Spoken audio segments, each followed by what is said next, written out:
Thiago Fernandes, como anda a situação de Alexandre Matos? Tem história de Bruno Spindel passeando aqui por Belo Horizonte? Não, então, eu vi isso na internet, num site, ontem ainda. E ontem mesmo o Guilherme Presunto me falou sobre esse tema, sobre o Spindel poder substituir o Matos. Eu conversei com uma pessoa muito próxima ao Pedro Lourenço, que me disse que não tem menor possibilidade, que há confiança no trabalho do Alexandre, que há confiança no trabalho do Matos e que ele seguirá como CEO de futebol do Cruzeiro. Então, qualquer possibilidade de troca nesse momento está descartada pela alta cúpula cruzeirense. Isso gera uma certa tranquilidade, porque num movimento desse, o Cruzeiro já foi eliminado pelo América no Campeonato Mineiro, já vai ficar tantos dias, gera um pouco a mais de tranquilidade quando tem pelo menos a manutenção de um diretor de futebol, né, Valor? E tem uma parte da torcida que acha que deveria acontecer essa troca no comando agora. Eu tenho uma opinião que não seria o momento, Elton. Sim. Porque o Cruzeiro precisa de um pouco de estabilidade estrutural. Não, e eu vou falar estabilidade estrutural. Sim. O que é isso? Aquela estrutura de futebol andar alguns meses até para que a gente consiga fazer uma análise. Eu sei que o departamento de futebol não colheu os frutos ainda que espera, mas é o que eu penso para este momento, Elton. Um mês do anúncio do Leonardo Jardim no Cruzeiro. Agora eu quero saber da minha duplinha favorita aqui, ó. Qual é a avaliação que o treinador já faz do elenco?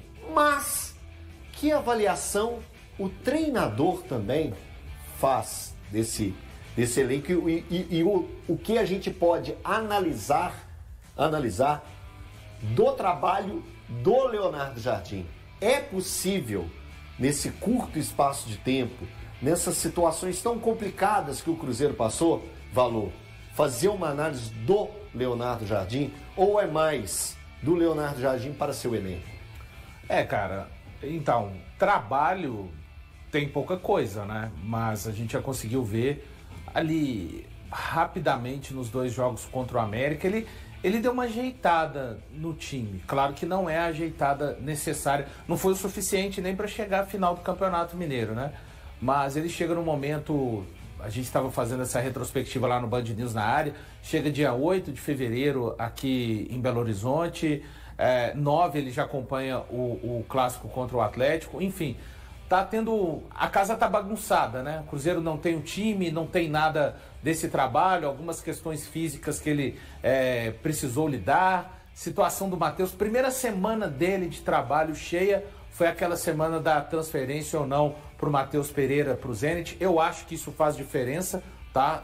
Em um trabalho que você, numa semana que você precisa de montar o seu time, você vive esse impasse de poder contar ou não com o jogador, já teve que tomar uma decisão importante de não levar o Matheus Pereira para o time.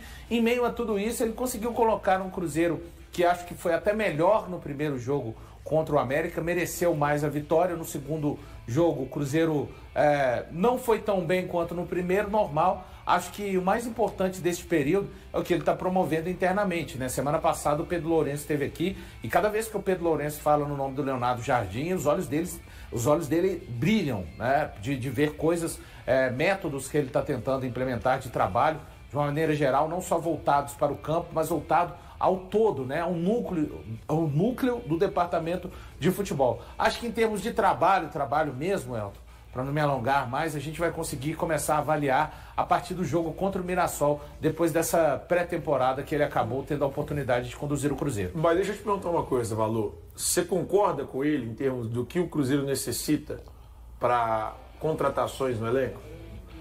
Thiago, não. Por incrível que pareça, não. Eu acho que o Cruzeiro precisa... Ele queria só o Anderson. Isso, perfeito. Então, eu tô contando, eu não concordo, mas se ele fez essa análise, ele tá contando, por exemplo, vou falar um setor que eu discordo. Primeiro volante. Então ele tá contando que vai recuperar o Wallace, tá? E recuperar de vez. Ele até começou sendo utilizado... A temporada ele começou bem. É isso, mas a gente está falando de um jogador para atingir um nível das disputas que o Cruzeiro vai ter durante a temporada 2025. Copa do Brasil, Campeonato Brasileiro, Sul-Americano. Ele acredita, então, na minha opinião, não é informação, eu acho que vai possível, mas Sim, eu acho que é bem possível entendeu? Porque não pensando no Wallace, o Cruzeiro hoje tem esse primeiro volante muito escasso. Tem o Romero, O Wallace nem tem entrado nos últimos jogos, enfim. Imagino que seja isso. E o que mais que você contrataria só? Cara, um primeiro volante, um meia de criação também, mesmo com a presença do Matheus Pereira. Ali um cara para jogar segundo camisa 8, não sei. Sabe que eu contrataria 2? O Wanderson e um ponto esquerda, para ser reserva do Dudu. Eu acho que o Cruzeiro precisa de mais um ponta. Eu trataria. E mais um ponto o Cruzeiro precisa, pelo lado direito. Posso dar uma opinião? Eu acho que isso hoje aí... você tá apresentando, né? Eu acho que isso aí vai ser acertado à medida que o tempo for passando. E eu tenho certeza, sim. isso é certeza, que o Leonardo Jardim ainda conta com mais 2 reforços no Cruzeiro.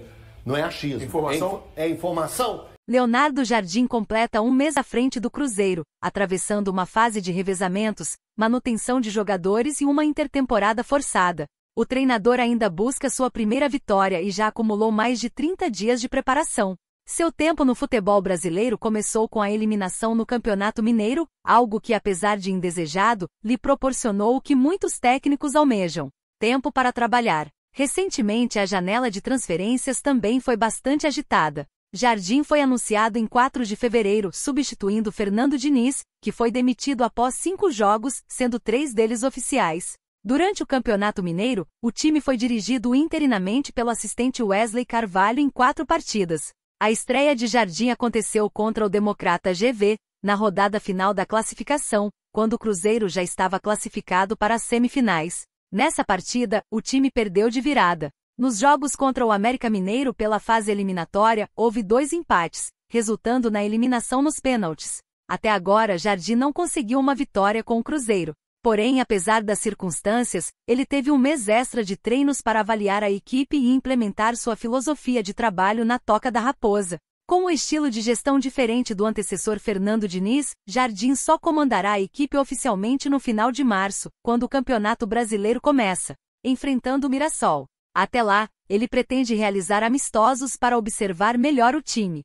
Sob a direção de Jardim, o Cruzeiro também promoveu algumas mudanças em seu elenco. O clube contratou o zagueiro Matheus Gamarra por empréstimo e, em contrapartida, emprestou o atacante Tevis para o Atlético Paranaense. O volante Fabrício Peralta, que tinha pouco espaço na equipe, também foi cedido ao clube paranaense. Jardim solicitou uma contratação específica à diretoria, um ponta-direita. O clube atendeu ao pedido e, em negociação com o Internacional, trouxe Wanderson, que assinou um contrato até o final de 2027. Embora alguns jogadores tenham sido liberados e outros estejam sob observação após serem emprestados, Jardim garantiu a permanência de alguns atletas titulares e frequentes. Um dos principais foi Matheus Pereira, que rejeitou uma proposta do Zenit da Rússia e permaneceu no Cruzeiro, apesar de quase ter sido envolvido em uma negociação com o Flamengo. Assim como Pereira, os laterais William e Marlon também enfrentaram protestos intensos após a eliminação no Campeonato Mineiro. O clube acionou as autoridades de segurança e optou por manter os jogadores no elenco. William recebeu algumas sondagens do Internacional, mas escolheu permanecer no Cruzeiro, mesmo diante das contestações. Marlon também decidiu ficar, mesmo com o clube considerando uma troca por Juninho Capixaba com o Bragantino. Ambos continuam fazendo parte do elenco sob o comando de Jardim. E aí, galera? O que acharam? Deixem nos comentários. Não se esqueçam de deixar o like e de se inscreverem no canal e acionar o sininho para receber as notificações. Até mais, Nação Celeste! Vamos pra frente!